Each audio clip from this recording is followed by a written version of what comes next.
tunakuhitaji. Kwa biashara zetu tunakuhitaji Bwana. Usituache peke yetu Bwana, usituache Bwana. Tukiangamia watoto wetu watabaki na nani? Bwana, tukiangamia Bwana, wale ambao wanatutegemea watabaki na nani? Kwa hivyo hapa tunakulilia Yesu, tunakulilia Bwana, tunakulilia. Wachungaji wetu wanakulilia. Jesus, help us.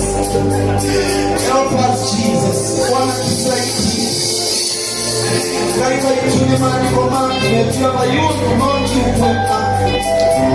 Kwa nini Bwana tunafinyelewa na hili jambo? Kwa Bwana hakuna jambo lisilowezekana. Kwa nini wanafunzi anakosa karo? Bwana wasaidie. Kwa nini familia zetu zinaangamia? Na hiyo hapo tuikaungaike na mesijituni. Hakuna mwingine tena.